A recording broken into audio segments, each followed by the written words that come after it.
So this is one of my favorite PC cases at the moment. This is the Dan C4-SFX. I mean, the things that you can cram in here are just ridiculous. You can build an insanely powerful PC in a form factor which, let's be honest, is about the same size as a shoebox. So that's pretty much what we're doing today. This is going to be an enthusiast tier ITX build, which is pretty compact, but yeah, with a ton of performance and a mountain of airflow as well. All right, so let's dive into the parts. So for the CPU, we have gone with the Ryzen 7 7800X 3D, which is basically the fastest gaming CPU at the moment. So being an enthusiast tier ITX build, we kind of want to max this out, but you really do have quite a few options here. Like you could go with the 13600K even, which has been around for a little bit. That's still a really great option. You've got some flexibility there between DDR4 and DDR5 as well. Or if you want to kind of get the most bang for the buck, you could go with the Ryzen 5800X 3D, which is the previous version of this chip. Gaming CPUs in terms of, gaming performance have kind of flatlined. Not really much is happening, if I'm honest. But the main thing here is that, the AM5 platform is going to be supported until 2025. How much that matters, is kind of debatable. How much faster are gaming CPUs going to get? It's really up to you whether that upgrade path matters. But I thought, you know what? It's a fresh PC build. Why not build on a fresh platform? Now, as for what we're going to be plugging this into, we're going with the B650i Edge Wi-Fi from MSI. It's a B650 motherboard, so not as expensive as those X670 options. A bit more of a mainstream offering here. And the really cool thing here is that you pretty much have everything that you need for a gaming PC build, without the extra features, the extra USB, and without those really bulky overbuilt VRMs that you will find on X670. So if you compare this to the X670 Strix that I've got in my personal rig, that thing is an absolute beast. It's arguably pretty overkill for what we're building today. But again, here you have pretty much everything you need for a gaming PC build. You've got 3 onboard 4-pin fan headers. You've got a front panel Type-C connector right over here. You've got a primary M.2 slot here and then a secondary one on the back. But yeah, pretty tidy board. I think for an ITX offering, it's looking pretty good, especially if you don't need like a bunch of USB ports, which you would get on X670. And it's not like we can use the extra PCIe lanes of X670 here anyway, because it is an ITX board after all. So let's go ahead and install the CPU. We're going to lift this latch here, and then we're going to lift up this part of the socket, just kind of pull it forward. Everything will just kind of sit there nicely, and then we can just open up our CPU. And then from there, just very carefully placing the CPU into the socket. The gold triangle on the CPU will face the top left-hand corner, which is marked on the CPU socket as well, which is pretty handy. Then we just pull this part of the socket down, make sure it goes all the way down, and then just slowly and carefully close the latch. At this point, the plastic cover will loosen up, and that's it. CPU is now installed. All right, next up we have the storage, and in 2023, this is pretty much it. This is the storage for your PC on this single stick here. So for build guides, I like to do it pretty simple, just a 1 terabyte M.2 NVMe drive. The one that I've gone with here is a Samsung 980 SSD. It's just the standard 980, not the 980 Pro. It's kind of like an entry-level to mid-range offering. You could also go with a Crucial P1 or a P3. Those are pretty good options that I've used as well. I think for most people's PC builds, 1 to 2 terabytes is a good starting point. And also do remember that we do have that secondary slot on the back there as well. So if you do need to add some storage down the road, you can just chuck a second drive in that slot, and you will actually have full access to that slot even when the PC is fully built and complete. So just removing the heatsink here for our primary M.2 drive. Also, don't forget to remove the little kind of film protectors. There's one on the top of the heatsink. There's a couple down here on the thermal pads as well, which are the most important. Definitely do not want to skip these. Now, if you look in the bottom of the motherboard box, you'll find a set of these tiny screws. Grab one of those, and we'll actually be using it to secure the M.2 drive to the motherboard. Then we just take the stick, carefully insert it just like that, and then you can go ahead and just lock it down on the included standoff. And that is pretty much it. Just lock down that heatsink, and then just those final 2 screws. Now for the memory, AM5 is a DDR5 memory platform only, so unfortunately, we do have to fork out a bunch of cash for this DDR5 memory. At least that's what I would be saying if it was like a year ago. Now though, DDR5 is actually kind of affordable. This 32 gig 6000 megahertz CL30 kit, I mean that's relatively high speed, was only $120 bucks. And you can get some slightly slower kits, 6000 megahertz CL36, DDR6, those are like going for $90. To be honest, comparing DDR4 versus DDR5 now, it's like a $40, maybe $50 difference. I think once you get into like those 128 gig kits, yeah, the difference is going to be quite a big difference there. But I mean, if you're just going for like a pretty high speed 32 gig kit, yeah, you're really not spending that much more. It's certainly not a big difference in the scheme of like a couple $1,000 PC build. But yeah, I've just gone with an all black memory kit from G.Skill. This is their Trident Z5 Neo kit. Happens to be an AMD Expo kit as well, so the timings, we shouldn't have any problem with those. But yeah, let's go ahead and get these installed. Installation is pretty straightforward. We've got these two latches here, which we're just going to unlock. Some of them will also have them at the bottom of the slot here too, but as for this motherboard, we've just got two at the top there, one for each slot. Then we've got a little notch here that we'll want to look for on our module. We're going to line that up with the notch that we see on the slot. So in this case, it looks something like this. Just line up the module, slide it in, and then apply even pressure on the memory DIMM. And that's it, should be fully locked in. Same thing again, just lining it up with the notch, sliding it in, and then even pressure. Should hear that nice satisfying click. And there we go. Now we've got our CPU, storage, and memory fully installed. Now CPU cooling in the Dan C4-SFX, you've actually got like a multitude of different options, but the two main ones that people should be going with are a 280mm liquid cooler on the side here, or a beefy air cooling solution like the Noctua D12L. This is the biggest CPU air cooler that you can fit in this case. Now that liquid cooling setup will allow you to run just insane CPU performance. Like if you want to push a Ryzen 7950X or a 13900K to the absolute limit with kind of just untapped performance, that would definitely be the way to go. Like for an engineering workstation, for example, liquid cooling is definitely the way to go, and it's kind of unbelievable that you can do that in this form factor. However, with a 7800X3D, and especially under gaming loads where we're going to be pushing less than 100 watts of socket power, we are more than covered with our Noctua D12L. Now we're not going to be installing the CPU cooler just yet because it's going to make it a little bit more difficult once we get the board into the case to start plugging cables in and stuff like that. So we'll leave the heatsink off for now, but we will install the mounting hardware, and that is pretty simple. We've got these gray spaces for the AM5 kit, which will just go over the default mounting pins. Then we've got the mounting brackets, which can be installed like this, and remember that you have them facing this side up and kind of bowing inwards towards the socket. And that's it. The motherboard prep is completely finished. Also, I do have some fans pre-installed here. These are just slim 120mm Noctuas. You can actually put 140mm up here, believe it or not. I'm not sure if we'll even end up using these because the GPU that we're putting in here is actually pretty massive. I'm not sure if these can even fit up here, or even if they'll be beneficial for the kind of triple fan design that we have. The side fan though, the 140mm Arctic P14 I think it is, we'll definitely be leaving that there. That does add a bunch of cooling to this case. Yeah, this is going to be a pretty beefy system, man. The GPU that we're putting in there is a 4080 actually, which matches the motherboard quite nicely. Now pretty much every PC case out there, the motherboard is installed in the top left of the case, but in the Dan C4-SFX, it's installed in the bottom right. So we've got this kind of unique inverted layout, which looks a little something like this. It's actually pretty easy to get this in here. Just work around that power supply cable and then gently drop it in like that over the motherboard standoffs. So yeah, the motherboard is effectively upside down inside the case, and that means that the GPU is towards the top. That's going to give us the best GPU thermals and acoustics for this style of case. The small motherboard screws will be included, just 4 of those on the motherboard standoffs, and then we're done. All right, easy enough. We've made some pretty decent progress now. CPU cooler is looking at me, that wants to go in, but first, before that, we need to deal with the power supply.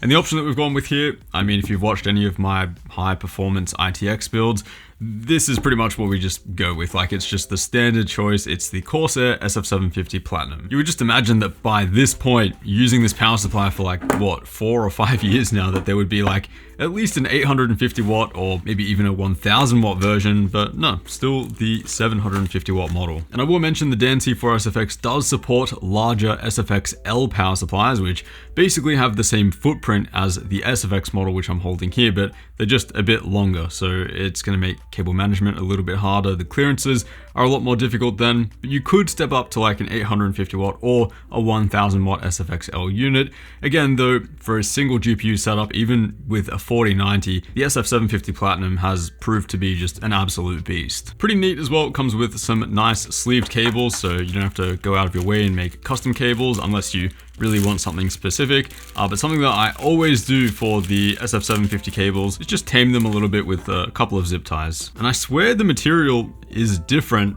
on this newer model. Usually the sleeved cables are like a little bit dry, a little bit kind of fluffy, but this is like maybe even a little bit higher quality than usual, which, hey, that's kind of nice to see. So we have the motherboard 24-pin, we've got the CPU 8-pin cable. These are both included with the Corsair SF750. This, however, is not. This is a custom cable from Mod DIY, which you will need to buy separately, but it is absolutely essential for this build. Without this, you actually won't be able to get the side panel closed. And that's because this is the power adapter that ships with the GPU that we'll be using, which is an RTX 4080. Take a look at how stiff this thing is. Yeah, just good luck bending that, trying to get the side panel closed. But yeah, custom cable from Mod DIY. This one is 40 centimeters. I'm sure you can get it made from other places as well, but Mod DIY is just what I recommend. For 30 bucks as well, they do ship pretty quickly. Quality is good, and yeah, just haven't had a problem with them. Link down below, of course. Now we can go ahead, install the power supply. We've got this power supply bracket, which we can just remove with 4 screws on the opposite side of the case. You can actually use the included screws, which come with the power supply too, which is nice. And then from there, it's just a little bit of cable maneuvering, I guess we could say. We need to plug in the power supply adapter cable while feeding these cables through. And then eventually we can get the power supply sitting in there happily. All right, so we've made some pretty good progress now. I'd say we're about 75% complete, just a few more things left to do. Next up, we need to plug in some of these cables. Now, luckily, the front I/O on the Dan C4-SFX is super minimal. We just have a power button and a USB Type-C. Power button is this 2-pin connector, and that will plug in towards the bottom over here. Probably easier actually if I just grab my phone and show you guys what connector I'm talking about. So 2-pin, that's going to go to the front panel connector right over here. Don't mess it up for the USB or the audio jack. We won't be using those. And then as for the USB-C connector, that one is going to go right over here. Then we've just got the motherboard 24-pin over there and the CPU 8-pin down in the bottom right. And you know what? I'm actually going to uninstall these fans here because I'm not sure whether it's going to suit the graphics card that we're using in terms of the airflow setup. That is something that we can play around for sure a little bit later, see if it makes a bit of a difference. For starters though, I think I want to test it without. The next order of business though is of course that CPU cooler. That thing has been begging to go in. Before we do that, let's apply some thermal paste on top of the heat spreader for the CPU. So thermal paste will of course come with the cooler. Don't overthink the application too much. So usually what I like to do is apply a pretty generous amount that looks something like that. Then I usually just grab a piece of cardboard or something flat, maybe some plastic would work quite fine too. And then just spreading it out, making sure you're getting a nice kind of full coverage application. And then yeah, something like that, pretty much perfect. Then we just remove the clips, remove that fan from the heatsink, and then we're gonna go ahead and install this.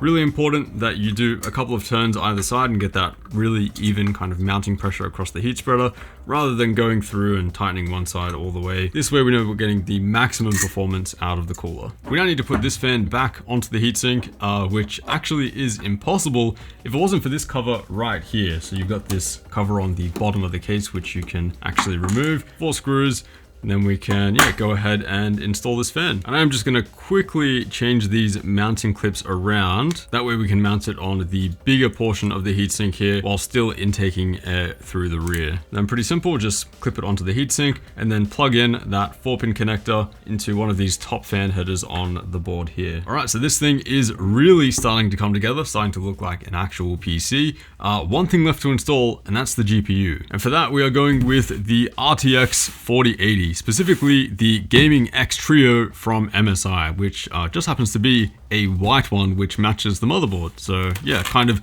unplanned. I asked MSI if they could send out a 4080 Ventus, which I do know for a fact will fit in the Dan C4-SFX. They said, okay, we'll send over the Gaming X Trio. And I said, actually, I don't know if that fits. And to be honest, I still don't know if it fits. This is my first unboxing of the card. The Dan C4-SFX can fit cards up to 336 millimeters in length, and this is 337, so it's 1 millimeter too long, but I'm betting that it should fit. And that is looking like a nice graphics card. To be honest, I actually don't know if this is gonna fit. It is huge. Okay, it should fit. It should fit. All right, let's just take a look. Now you could definitely go with an AMD card here, the 7900 XTX. They should have models that will fit in the C4-SFX, but the main reason that we've gone with a 4080 here is due to power efficiency. So Nvidia's architecture at the moment, it is just, better in terms of power efficiency versus AMD. Most of the time for a 4080, you're gonna see it around that 280 watt range. Maybe for this aftermarket card, probably closer to the 300 watt range. But honestly, for such a beefy triple fan,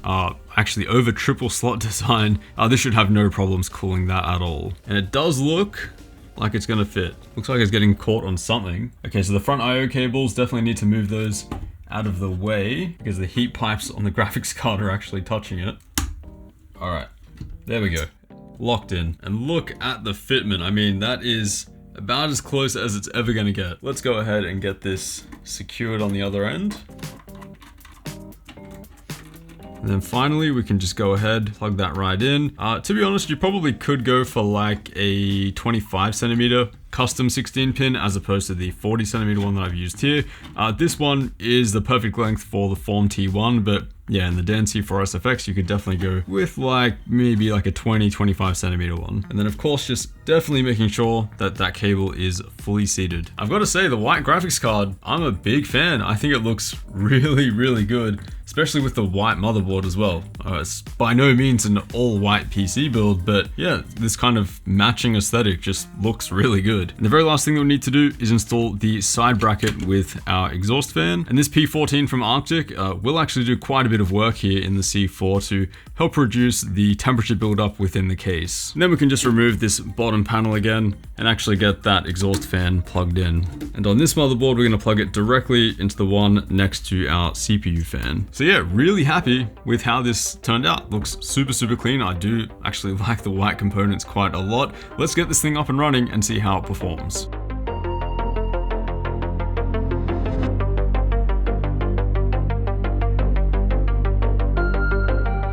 So Windows 11 installation is pretty simple. Just create a USB installer, turn the system on, and follow the steps. Plenty of videos online on how to do this if you get stuck. Once we're in though, there are a couple of things that we'll definitely need to do. First is to update the motherboard's BIOS. Just restart the system, spam the delete key, and then load in that new BIOS from a USB. We'll also need to enable Expo, which is the high-speed memory profile for our DDR5, then just press F10 to save and quit.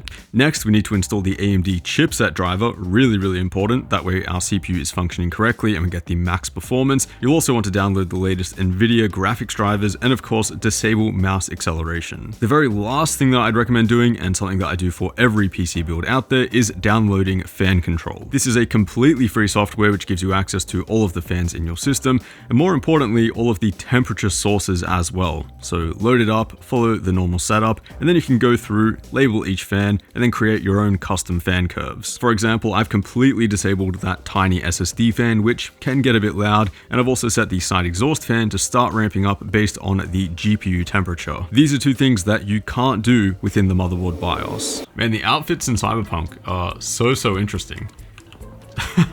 I swear you can just look at these all day, except for when you run into two people who look exactly the same.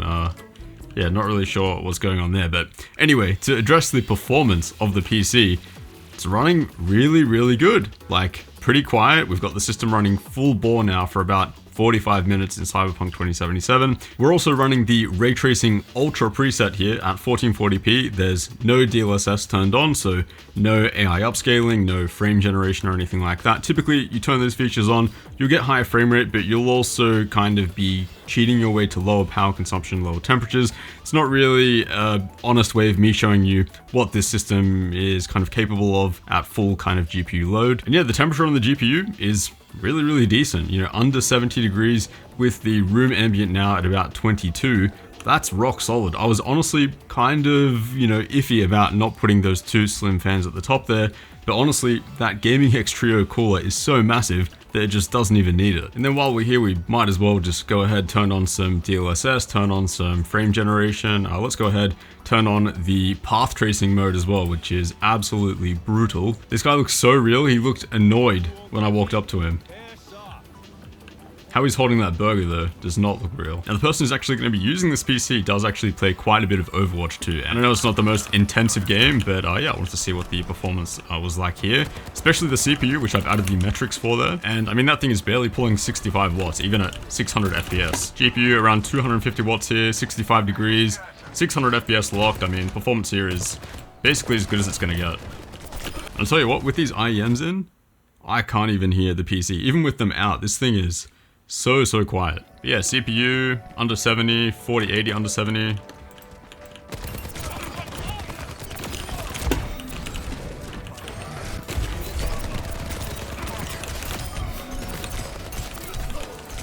Alright, well, at least we killed the soldier. But yeah, if you guys are interested in building something similar, I'll leave all of the parts listed down below in the description. As always, a huge thanks for watching. I'll see you all in the next one.